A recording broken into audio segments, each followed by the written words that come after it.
saha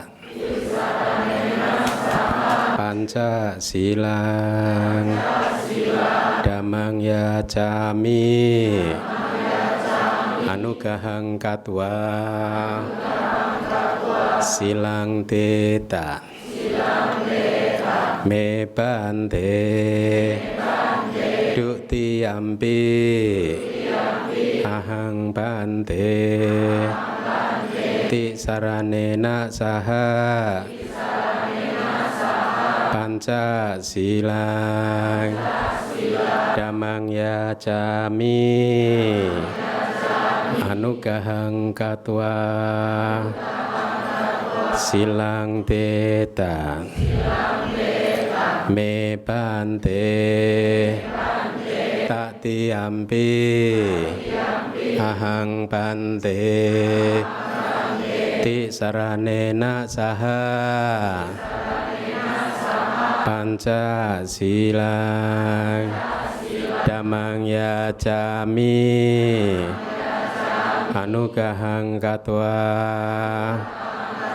silang teta me bante yamahang wadami tang wateta. Namo tassa bhagavato arahato sama sambuddhassa 3 kali.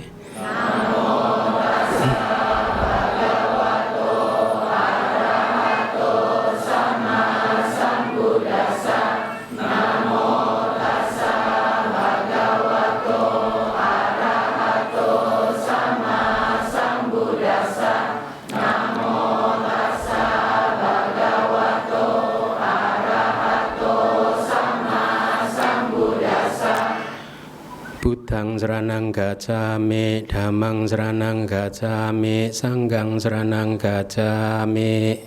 Buddhang saranang gacchami, dhammang saranang gacchami, sangghang saranang gacchami.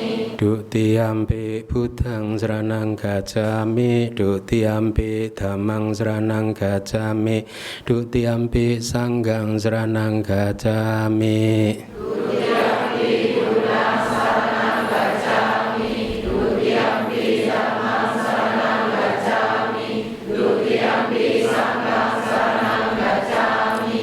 Tatiyampi buddhang saranang gacchami, tatiyampi dhammang saranang gacchami, tatiyampi sangghang saranang gacchami. Tatiyampi buddhang saranang gacchami, tatiyampi dhammang saranang gacchami, tatiyampi sangghang saranang gacchami. Ti sarana gahanang paripunnang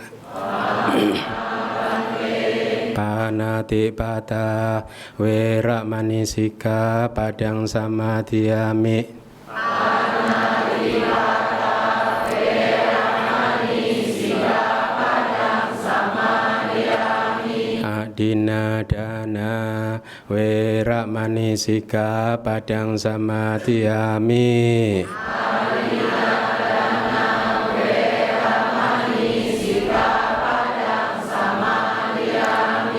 Kamesu micacara wera manisika padang samadhiyami. Kamesu micacara wera manisika padang samadhiyami. Musawada wera manisika padang samadhiyami.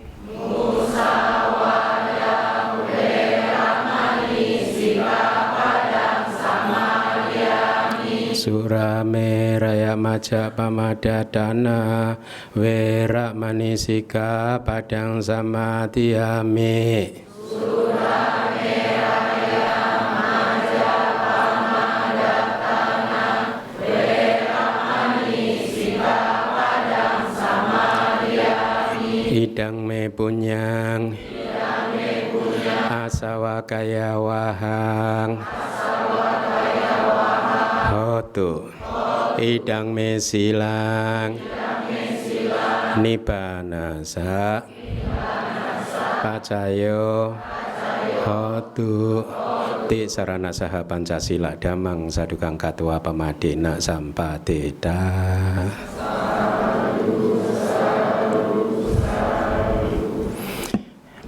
Baik, selamat pagi semuanya. Sungguh berbahagia sekali bisa melihat Anda penuh. Mohon maaf kalau tempatnya agak kurang nyaman, Bapak Ibu sekalian. Kita hari ini merayakan Waisak. Makna Waisak yang sesungguhnya adalah bahwa berbeda dengan perayaan-perayaan apapun, ya, baik itu perayaan Buddhisme di dalam Buddhis maupun perayaan di luar Buddhis yang biasanya kalau merayakan sesuatu itu dirayakan dengan besar-besaran, dengan penuh kemewahan, kemudian penuh dengan kegembiraan untuk katakanlah mungkin memuaskan nafsu-nafsu keinginan kita. Tetapi berbeda dengan perayaan-perayaan yang sifatnya seperti itu, perayaan Waisak masuk lebih dalam lagi, yang hendaknya kita manfaatkan sebagai momen untuk merenungkan apa sih sesungguhnya tujuan kita hidup di dalam kelahiran kita kali ini. Seringkali manusia tidak sadar, ya, tidak mengetahui arah yang jelas di dalam kehidupan ini, sehingga akhirnya mereka menghabiskan seluruh kehidupannya hanya untuk memuaskan nafsu-nafsu keinginan mereka. Baik itu memuaskan nafsu keinginan yang muncul mungkin dari mereka yang bernafsu untuk sekolah, setelah sekolah bekerja, menikah, mempunyai anak, mempunyai cucu, dan seterusnya, sampai akhirnya kemudian satu kehidupan pun berakhir tanpa pernah mengalami satu transformasi batin, transformasi spiritual. Kehidupan buat mereka yang seperti itu adalah kehidupan yang diartikulasikan, diterjemahkan dari sisi yang materialisme. Kehidupan yang bersifat materi, karena menurut mereka bahwa kebahagiaan di dalam kehidupan ini akan tercapai kalau mereka bisa mendapatkan segala hal yang tentunya semuanya itu hanya bersifat materi. Tetapi kebahagiaan itu sesungguhnya bukan bersifat materi. Kebahagiaan itu bersifat immaterial. Oleh karena itulah salah satu manfaat dari mendengarkan Dhamma adalah bahwa kita akan kembali menyadari tentang apa yang penting dan harus dilakukan di dalam kehidupan ini, apa yang menjadi sesuatu yang primer, yang sangat penting harus dilakukan di dalam kehidupan ini, dan apa yang tidak begitu penting, yang bersifat sekunder dan seterusnya. Sebagai umat Buddha, kita harus benar-benar solid, harus benar-benar kokoh terhadap pemahaman kita tentang kehidupan ini, bahwa sesungguhnya di dalam kehidupan ini, kehidupan kita yang kali ini bukan kehidupan kita yang pertama. Dan selama kita tidak bisa mencapai tingkat kesucian arahat, maka kehidupan yang tidak kekal ini pun cepat atau lambat akan harus berakhir. Dan pada saat berakhir di satu kehidupan, maka kita pun masih harus kemudian lahir kembali. Kenapa kita harus lahir kembali? Karena masih banyak tugas yang belum kita selesaikan, masih banyak kotoran batin yang belum bisa kita hancurkan. Kita harusnya senantiasa sadar, ya, bahwa tugas atau tujuan dari kehidupan ini adalah untuk tumbuh dan berkembang. Tumbuh dan berkembang di dalam Dhamma. Tumbuh dan berkembang di dalam Dhamma itu artinya apa? Tumbuh dan berkembang kualitas hati kita yang baik, kualitas hati kita yang positif. Seperti misalnya cinta kasih kita harus tumbuh dan berkembang. Karena cinta kasih kita harus tumbuh dan berkembang, maka dia harus kita sirami. Ibaratnya tanaman, maka cinta kasih ini harus kita sirami dengan cara berlatih setiap saat. Seperti yang baru saja dilakukan oleh Bapak itu, memberikan tempat duduk kepada Ibu. Sadu. Itu adalah praktek cinta kasih. Cinta kasih harus dilatih. Cinta kasih itu bukan hadiah yang Anda peroleh, yang kita peroleh dari awalnya dari langit sana. Tapi cinta kasih itu adalah masing-masing dari kita mempunyai benih cinta kasih di dalam hati kita. Cuma perbedaannya adalah ada orang-orang yang sudah terampil untuk mengembangkan, menumbuhkan, merawat cinta kasih mereka kepada makhluk lain, senantiasa mengharapkan makhluk lain untuk berbahagia. Sebaliknya ada manusia yang belum terampil. Kenapa? Karena benih yang sudah ada di dalam hati mereka tidak pernah dilatih, tidak pernah disirami. Masing-masing dari kita sebenarnya mempunyai kesempatan yang sama untuk menjadi seorang arahat, untuk menjadi seorang yang sempurna, untuk menjadi seorang yang sempurna kualitas-kualitas hati yang positif, yaitu cinta kasih, kewelas asihan. Kewelas asihan berbeda dengan cinta kasih. Kewelas asihan adalah satu energi di dalam hati kita yang mudah untuk bergetar, mudah untuk tergerak pada saat melihat ada makhluk lain, bukan hanya manusia, makhluk lain, apapun itu makhluknya yang sedang mengalami kesulitan, penderitaan, dan lain sebagainya. Bahkan karuna atau kewelas asihan pun tergerak pada saat misalkan penderitaan harus kita artikan lebih dalam lagi, yaitu pada saat kita melihat kawan kita, sahabat kita sedang marah-marah, sahabat kita sedang tidak bisa mengendalikan dirinya, karena mereka yang tidak bisa mengendalikan diri mereka sendiri, yang sedang marah-marah, dicekam oleh rasa kebencian yang sangat kuat adalah mereka yang menderita. Maka kita pun hati kita harus dilatih untuk bergetar, untuk menolong mereka. Dengan demikian tidak hanya kita akan bermanfaat buat teman-teman kita, tetapi kita juga bermanfaat untuk diri kita sendiri, karena kualitas kewelas asihan kita pun akan tumbuh besar. Demikian pula dengan kebijaksanaan, kesabaran. Semuanya itu bukan hadiah, semuanya itu adalah benih yang harus kita rawat, harus kita latih sehingga akhirnya menjadi sifat kita.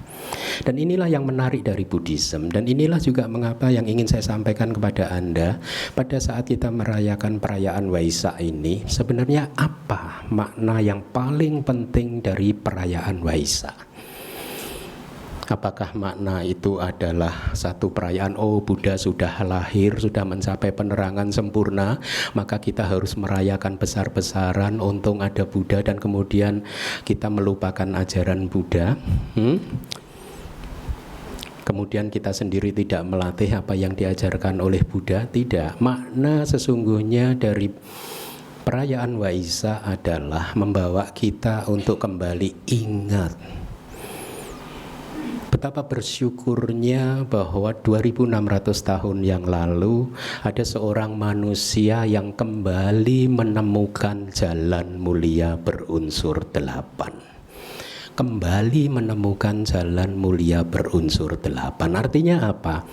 Jalan mulia berunsur 8 selalu ada sesungguhnya di sepanjang samsara, sejak awal hingga samsara yang sudah tidak bisa diketahui lagi awalnya sampai kapanpun, jalan mulia berunsur 8 akan selalu ada. Hanya yang membuatnya berbeda adalah ada satu masa-masa tertentu di mana jalan mulia berunsur 8 itu terlupakan.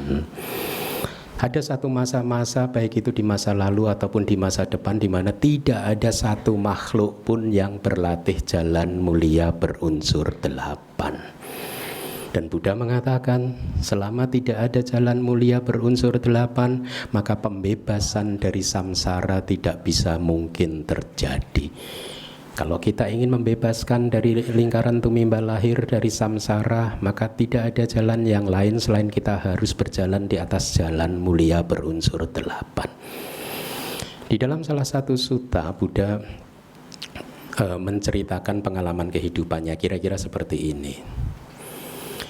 Pada satu masa, ini kata-kata Buddha, dulu pada saat saya masih menjadi seorang bodhisatta, saya melihat bahwa dunia ini berada di dalam kesulitan. Saya melihat bahwa makhluk berada di dalam kesulitan. Kesulitan apa? Kesulitan kelahiran, kemudian kelapukan, menjadi tua, dan kemudian kematian. Lahir, lapuk, mati. Lahir, lapuk, mati. Semua manusia, semua yang pernah mengambil kelahiran, yang belum terbebaskan dari samsara akan melalui proses ini. Lahir, lapuk, mati. Demikian pula kita. Hendaknya kita senantiasa ingat bahwa satu saat nanti kita pun harus meninggalkan kehidupan ini. Dan hendaknya juga kita harus senantiasa ingat bahwa untuk meninggalkan kehidupan ini, kita tidak harus menunggu harus tua dulu. Banyak orang yang masih muda, dia harus meninggalkan kehidupan ini. Setiap saat kematian akan bisa datang kepada kita. Oleh karena itu, kalau kita menyadari hal yang seperti ini, maka sudah sewajarnya, sudah selayaknya kalau kemudian kita melakukan segenap daya usaha untuk segera mengakhiri kelahiran ini, mengakhiri lingkaran kelahiran dan kematian. Ibaratnya seseorang yang kepalanya itu memakai turban, kepalanya terbakar, turbannya terbakar, maka dia harus segera memadamkan api yang ada di kepalanya ini. Karena kalau tidak segera dipadamkan, dia pasti akan menderita. Dan demikian pula kita hendaknya memaknai Waisak sebagai dalam konteks untuk menyadari bahwa lingkaran tumimbal lahir ini, lingkaran kelahiran dan kematian ini bisa saja tanpa akhir.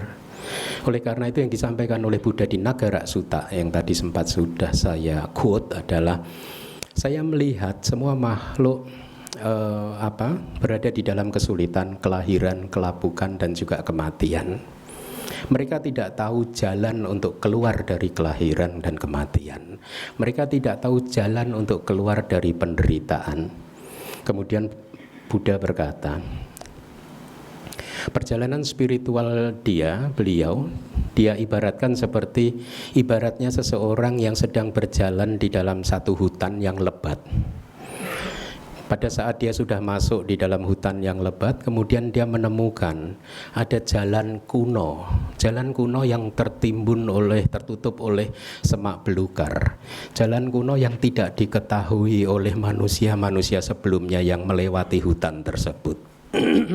Pada saat orang tersebut menemukan jalan kuno tadi, kemudian rumput-rumput liarnya, semak belukarnya dia bersihkan, dan kemudian dia berjalan menyusuri jalan kuno tadi, hingga akhirnya jalan kuno tersebut, berjalan di atas jalan tersebut membawa dia kepada satu kota yang kuno juga, yang berisi orang-orang, makhluk-makhluk yang berasal dari kehidupan-kehidupan yang masa lalu, yang juga sudah melakukan perjalanan di atas jalan tersebut. Jalan kuno yang tadinya tertimbun tersebut dikatakan oleh Buddha adalah jalan mulia berunsur 8. Selama tidak ada Buddha, tidak ada kemunculan Buddha, maka jalan mulia berunsur 8 akan tertimbun. Tidak akan diketahui oleh makhluk manusia maupun para dewa, dan bahkan justru inilah sebenarnya fungsi dari kemunculan seorang Buddha. Fungsi dari kemunculan seorang Buddha adalah menemukan kembali jalan yang tadinya hilang, yaitu jalan mulia berunsur 8. Saat ini jalan mulia berunsur 8 masih eksis, masih ada. Kita masih mempunyai akses untuk mempraktekkan jalan mulia berunsur 8. Oleh karena inilah sesungguhnya makna dari Waisak. Kelahiran Buddha adalah kelahiran yang membuat jalan mulia berunsur 8 yang tadinya tidak dikenal, yang tadinya tertimbun oleh semak belukar, tidak ada yang mempraktekkannya, akhirnya ditemukan kembali. Selama mereka siapapun tidak mempraktekkan jalan mulia berunsur 8, maka pembebasan dari penderitaan tidak dimungkinkan, tidak akan terjadi. Manusia yang tidak mempraktekkan jalan mulia berunsur 8 tidak tahu bagaimana cara mereka melepaskan diri dari kesulitan, penderitaan, depresi. Menurut mereka, untuk melepaskan diri dari kesulitan, penderitaan, dan depresi, tidak ada jalan lain selain memuaskan nafsu-nafsu mereka, selain mengikuti arus dunia ini. Tetapi kita lihat, semakin kita memuaskan nafsu-nafsu keinginan kita, semakin kita terperangkap di dalam kesulitan, penderitaan, ketegangan, konflik dengan lingkungan sekitar. Tidak hanya konflik dengan lingkungan sekitar, tetapi juga konflik dengan diri kita sendiri. Pada saat nafsu-nafsu keinginan kita terpenuhi, kita kehilangan keseimbangan. Pada saat nafsu-nafsu keinginan kita tidak terpenuhi, kita pun kehilangan keseimbangan. Setiap kali kita kehilangan keseimbangan kita adalah makhluk yang menderita. Kita kehilangan kedamaian kita kehilangan kebahagiaan kita. Oleh karena itulah, kelahiran Buddha, penerangan sempurna dari Buddha, kemudian juga parinibbana dari Buddha meninggalkan satu pesan dari kita, yaitu apa? Mari kita semua berjalan di atas jalan mulia berunsur 8. Nah, apa sih sesungguhnya jalan mulia berunsur 8? Jalan mulia berunsur 8 itu tidak lain dan tidak bukan adalah 3 latihan Buddhis, yaitu sila, samadhi, dan panya. Kita harus mempraktekkan moralitas kita, tetapi juga tidak hanya berhenti di sana sebagai umat Buddha. Jangan berhenti hanya pada mempraktekkan sila-sila kita. Tidak cukup. Sayang, kalau kita hanya mempraktekkan sila-sila kita saja cukup, berhenti di sana, maka kita tidak memerlukan perayaan Waisak. Kita tidak memerlukan kelahiran Buddha. Semua manusia, ada Buddha ataupun tidak ada Buddha, juga mempraktekkan Pancasila. Karena Pancasila ini adalah sila-sila yang bersifat alamiah, yang berlaku untuk semuanya, dan itu dipraktekkan oleh ajaran spiritual di luar Buddhism juga. Sebagai umat Buddha, merayakan Waisak harus bisa masuk lebih dalam lagi. Tidak hanya kita mempraktekkan sila-sila kita, tetapi kita juga harus bermeditasi, mengembangkan samadhi dan panya. Inilah sebenarnya jalan mulia berunsur 8. Mumpung kali ini kita semua terlahir sebagai umat Buddha, mumpung saat ini kita terlahir sebagai manusia, ya, ingat, kelahiran setelah ini semuanya tidak pasti. Siapa yang bisa memastikan Anda akan terlahir lagi sebagai manusia yang sesukses saat ini, sesehat saat ini, seganteng saat ini, secantik Anda saat ini? Siapa yang bisa menjamin? Tidak ada yang bisa menjamin. Setelah kehidupan ini segala sesuatu tidak akan ada bisa yang menjamin, selain Anda sudah menjadi Arya. Selain kita sudah menjadi seorang Sotapanna. Kalau kita sudah menjadi seorang Sotapanna, maka kelahiran sudah pasti. Artinya pasti apa? Kita tidak akan lagi terlahir di 4 alam yang rendah. Dan maksimal 7 kali kelahiran lagi kita akan segera keluar dari samsara. Maksimal 7 kali kelahiran lagi, sudah pasti. Sudah dipastikan, karena ibaratnya Anda sudah masuk ke dalam arus sungai. Arus sungai, dan Anda sudah masuk di arus itu, Anda akan ikut pada arus tersebut hingga sampai nanti akan mencapai ketujuannya. Ibaratnya Anda sudah masuk ke arus jalan mulia berunsur 8, sehingga cepat atau lambat Anda akan sampai ke tujuan, ke kota kuno yang diisi oleh orang-orang yang telah melakukan perjalanan di masa lalu. Kota kuno tersebut adalah Nibbana, pembebasan akhir kita, di mana di sana sudah tidak ada lagi kelahiran, kematian, dan segala bentuk penderitaan yang ada di antara kelahiran dan kematian. Nah, oleh karena itu, memaknai Waisak seharusnya memaknai sebagai satu wujud memperbarui komitmen kita, mumpung saat ini kita terlahir sebagai manusia dan mengenal Buddhism, dan tidak hanya mengenal Buddhism, yang mengenal Buddhism seperti mungkin kebanyakan ya manusia hanya mengenal Buddhism dalam artian KTP mereka saja Buddhis, tetapi Anda adalah seorang Buddhis yang belajar Tripitaka, Anda adalah seorang Buddhis yang berlatih meditasi, menjalani pariyati dan juga patipati untuk menembus 4 kebenaran mulia. Oleh karena itu kita harus memperbarui komitmen kita untuk mempraktekkan sila, samadhi, panya. Inilah sebenarnya intisari dari jalan mulia berunsur 8. Ya, tapi Bante, susah sekali kehidupan saya ini, penuh dengan kalau sudah masuk kerja penuh dengan masalah, pikiran banyak terganggu ini terganggu itu, sehingga akhirnya praktek jalan mulia berunsur 8 bisa terlupakan. Ya, sekali lagi, kita harus tahu di dalam kehidupan ini mana yang penting yang harus kita lakukan dan mana yang tidak penting yang tidak harus kita lakukan. Ya, yang penting, yang paling penting adalah mengembangkan jalan mulia berunsur 8, mengembangkan sila samadhipanya. Nah, kalau Anda masih merasa kesulitan untuk mengembangkan sila samadhipanya, wajar saja. Kenapa? Karena Anda mungkin belum tahu manfaatnya. Kenapa saya harus mengembangkan sila samadhipanya?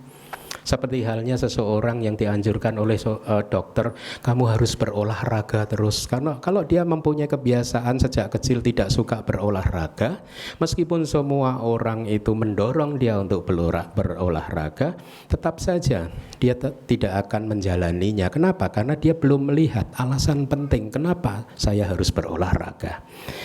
Tetapi satu hari pada saat dia merealisasi bahwa dia harus berolahraga. Kenapa? Karena dengan berolahraga ternyata membawa manfaat yang bagus sekali, tidak hanya buat tubuh tetapi juga pikiran dia.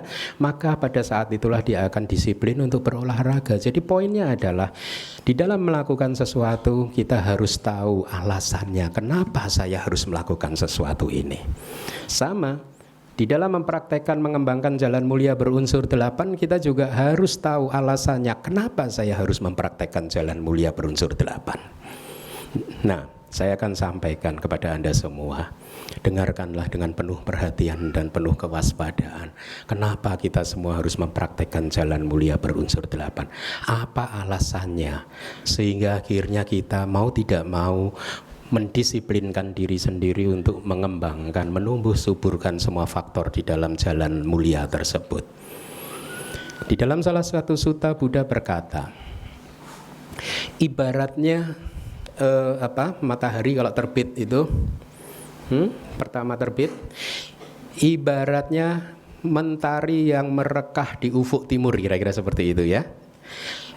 Mentari yang merekah di ufuk timur itu adalah awal tanda dari terang benderangnya hari. Betul.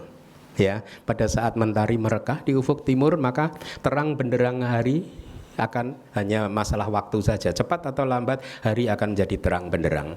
Maka demikian pula pandangan benar sama titik unsur pertama dari jalan mulia berunsur 8 adalah awal dari kemunculan faktor-faktor lain di jalan mulia berunsur 8. Jadi kalau kita ingin mempraktekkan mengembangkan jalan mulia berunsur 8, maka kita harus pertama kali tahu dan kemudian berkomitmen untuk menumbuh kembangkan sama titik pandangan benar.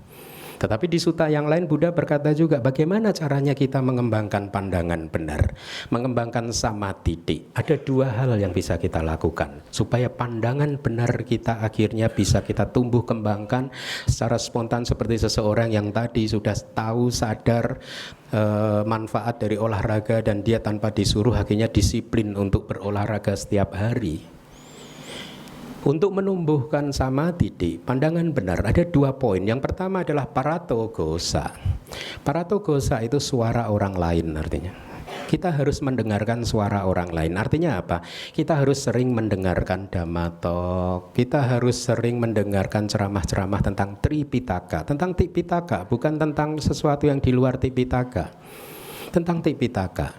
Karena semua yang diperlukan untuk mengakhiri siklus kelahiran dan penderitaan ini ada di Tipitaka. Oleh karena itu, paratogosa mendengarkan ceramah-ceramah tentang Tipitaka. Dengan mendengarkan ceramah-ceramah tentang Tipitaka, maka kita akan meluruskan pandangan-pandangan kita. Betul tidak? Sesuatu yang tadinya belum kita ketahui, akhirnya kita ketahui. Sesuatu yang tadinya kita ketahui secara keliru, akhirnya kita ketahui secara benar. Jadi inilah pentingnya paratogosa, suara orang lain, mendengarkan ceramah Dhamma, mendengarkan suara orang lain dari para biku yang mengajarkan Tripitaka. Karena dengan demikianlah maka kita akan kembali lagi kepada orientasi yang benar. Tugas seorang biku adalah mengingatkan umatnya, mengingatkan Anda semua tentang tujuan yang benar di dalam kehidupan ini. Ya. Nah, poin yang kedua untuk memunculkan pandangan benar atau sama titik adalah yoniso manasikara. Senantiasa penuh perhatian terhadap apapun yang dialami, kita perhatikan secara bijaksana dalam kerangka anicca, dukkha, dan anatta. Jadi apapun yang Anda alami melalui panca indera Anda, renungkanlah anicca, dukkha, dan anatta dari pengalaman-pengalaman tersebut.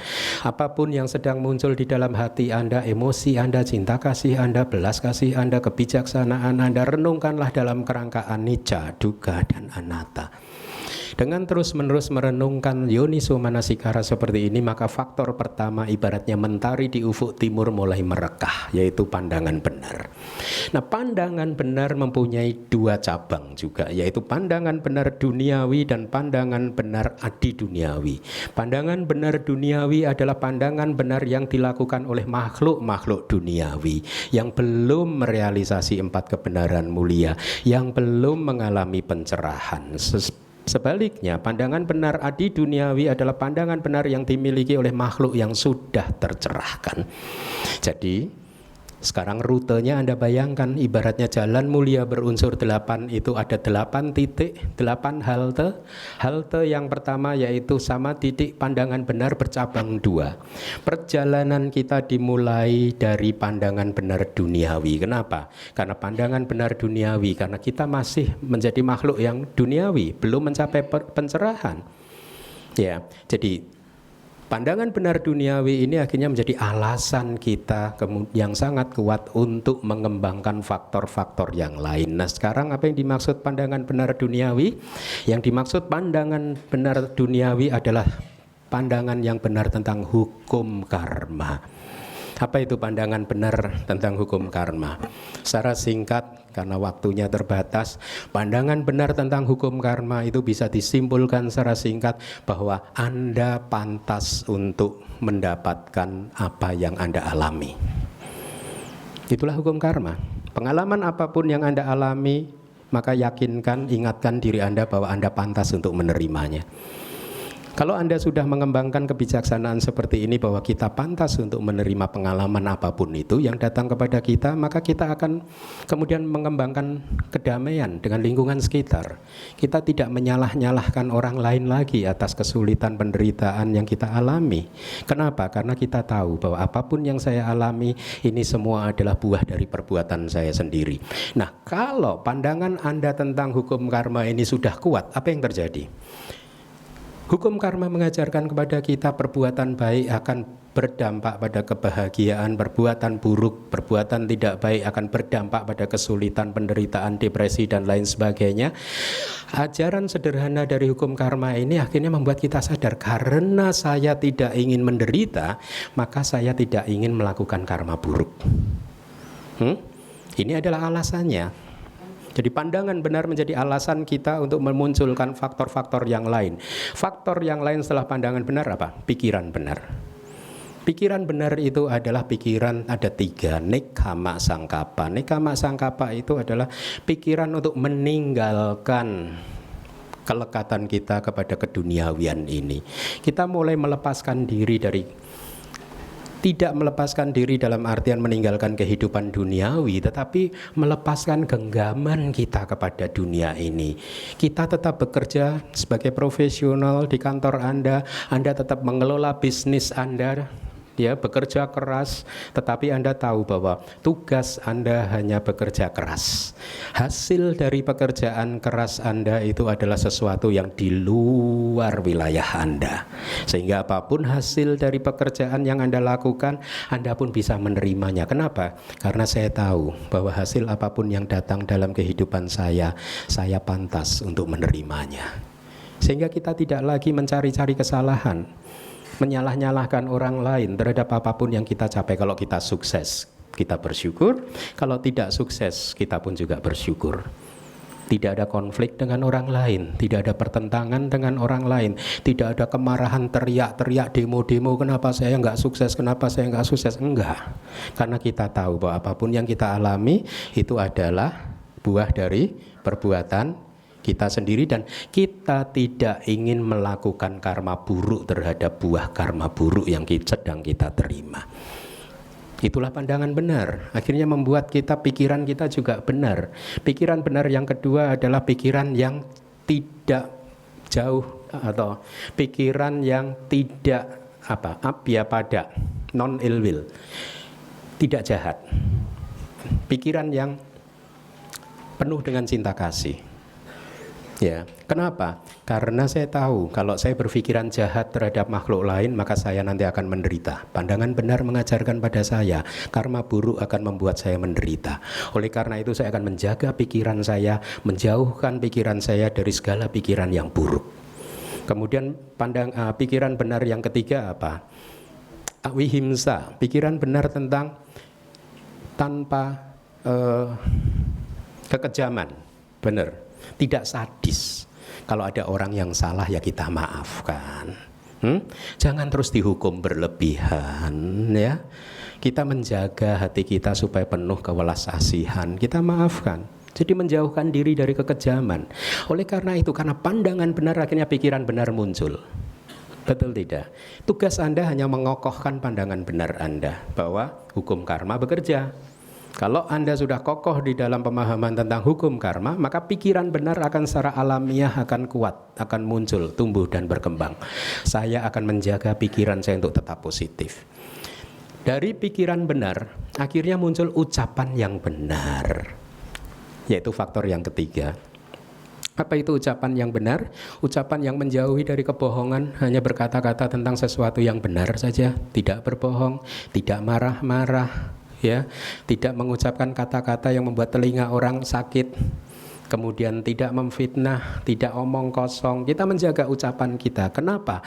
Karena saya ingin melakukan hal yang baik dan ingin menghindari ucapan-ucapan yang tidak baik. Jadi lihatlah rutenya berlangsung seperti ini. Pada saat kita tahu alasan yang kuat untuk mempraktekkan jalan mulia berunsur 8, yaitu pandangan benar duniawi tentang hukum karma yang mengajarkan kepada kita bahwa perbuatan, ucapan, pikiran yang buruk akan menghasilkan penderitaan dan sebaliknya akan menghasilkan kebahagiaan, maka secara alamiah pikiran kita akan makin positif.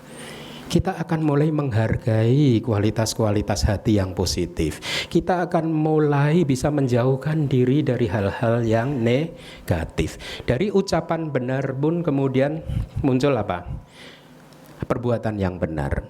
Dari perbuatan benar akhirnya muncul penghidupan yang benar. Dari penghidupan yang benar kemudian memunculkan usaha yang benar. Dari usaha yang benar kemudian memunculkan samadhi yang benar, bermeditasi. Kita akan kemudian tidak hanya berhenti di latihan moralitas saja, tetapi dari latihan moralitas kita manfaatkan sebagai fondasi untuk mengembangkan samadhi kita, untuk mengembangkan meditasi kita. Ya. Dari usaha yang benar sama sati dulu, perhatian penuh yang benar, dan kemudian baru samadhi, sama samadhi, yaitu konsentrasi yang benar. Jadi dari konsentrasi yang benar, kalau Anda bermeditasi mencapai sama samadhi, konsentrasi yang benar, maka Buddha mengatakan mereka seorang biku yang terkonsentrasi akan bisa memahami segala sesuatu seperti apa adanya, sesuai dengan realitas. Dengan pencapaian sama samadhi, maka kita akan mampu menembus 4 kebenaran mulia. Penembusan 4 kebenaran mulia inilah yang disebut pandangan benar adi duniawi. Pandangan benar yang muncul di hati, di batin seorang yang sudah tercerahkan, di batin seorang sotapanna, sakadagami, anagami, dan ataupun arahat. Nah, jadi lihat rutenya. Untuk mulai melatih sila, samadhi, dan panya, Anda kembali lagi temukanlah alasan yang sangat kuat sehingga membuat Anda sadar dan saya harus mengembangkan jalan mulia berunsur 8. Setelah sama titik, kemudian sampai ke sama samadhi, unsur yang ke-8 di suta-suta sering disebutkan ada 2 faktor lagi. Jadi tidak hanya jalan mulia berunsur 8, jadi ada 10 faktor dari jalan mulia tersebut. Yang ke-9 adalah pengetahuan yang benar. Pengetahuan yang benar yang muncul dari meditasi Anda, dari samadhi Anda. Dengan pengetahuan yang benar akhirnya memunculkan pembebasan yang benar.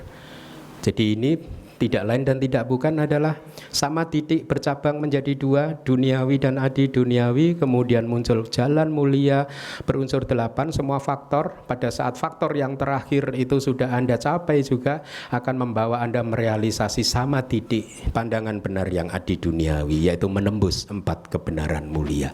Jadi poin dari ceramah saya adalah Anda harus bisa menemukan alasan yang kuat.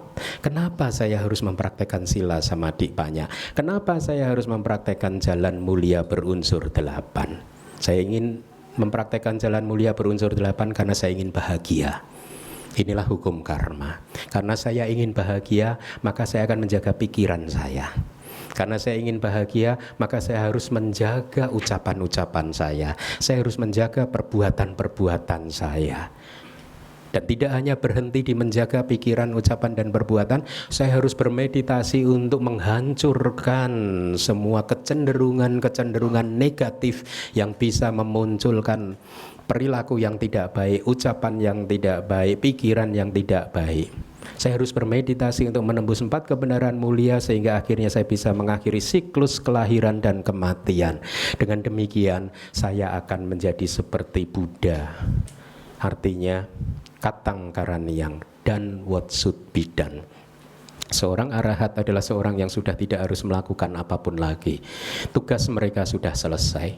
Setelah kelahiran ini, setelah kematian di kehidupan kali ini, dia tidak akan terlahir lagi. Seperti api yang sudah kehilangan kehabisan minyak dan sumbunya. Pada saat api itu minyak dan sumbunya habis, maka dia padam, tidak akan muncul lagi. Itulah kematian seorang arahat. Kematian beliau tidak dilanjutkan, diikuti oleh kelahiran. Karena tidak ada kelahiran, maka tidak ada penderitaan. Inilah makna sesungguhnya dari Waisa. Karena kemunculan Buddha adalah menemukan jalan mulia yang tadinya hilang. Jalan kuno yang tadinya tertutup rumput, sampah, dan lain sebagainya, yang tidak diketahui oleh bahkan manusia dan para dewa. Tidak ada yang mempraktekkan jalan mulia berunsur 8. Dan karena kemunculan Buddha, kelahiran Buddha, penerangan sempurna Buddha, maka jalan mulia berunsur 8 kembali ditemukan. Dengan ditemukannya jalan mulia berunsur 8, kita pun bisa akhirnya berjalan di atas jalan mulia berunsur 8 untuk merealisasi nibbana. Ingat, kehidupan kali ini bukanlah kehidupan yang kekal abadi. Cepat atau lambat kita semua harus keluar dari kehidupan ini. Kelahiran setelah kehidupan ini tidak ada yang bisa memastikan. Mungkin Anda sekarang adalah seorang pengusaha yang sukses. Harta benda kekayaan Anda tidak bisa dihabiskan oleh 7 keturunan. Tetapi hidup Anda tidak sampai ke 7 keturunan. Harta benda yang tidak habis dimakan oleh 7 turunan Anda, ya, akhirnya yang menikmati adalah 7 keturunan di bawah Anda. Anda tidak bisa membawanya. Hanya harta benda Anda yang Anda pakai untuk kemurahan hati, menolong orang lain, berdana, itulah yang akan mengikuti Anda selama perjalanan Anda di dalam samsara ini. Ya, ada kan satu sutta Buddha yang mengatakan ibaratnya rumah sedang terbakar, maka semua tempayan yang ikut terbakar sudah tidak bisa dipakai lagi. Ya, hanya tempayan yang tidak ikut terbakar yang masih bisa dipakai lagi. Demikian pula kita semua, Anda dan Anda, kita semua, setiap detik kita ini terbakar oleh usia tua, terbakar oleh kematian. Semua harta kekayaan, uang Anda yang Anda pakai untuk memuaskan nafsu-nafsu Anda, semua harta kekayaan Anda yang hanya untuk memuaskan bahkan mungkin tidak hanya nafsu tapi juga nafsu kemarahan Anda, itu semua sudah terbakar. Artinya apa? Dia tidak bisa Anda ambil lagi di kelahiran Anda berikutnya. Tetapi harta benda Anda yang Anda danakan, itulah nanti yang akan bisa mengikuti Anda, yang bisa Anda ambil lagi di kelahiran setelah ini. Ya. Jadi di dalam perjalanan samsara Anda membutuhkan bekal yang banyak. Oleh karena itu, berdanalah yang banyak. Kok ketawa? Baik, demikian dari saya. Terima kasih.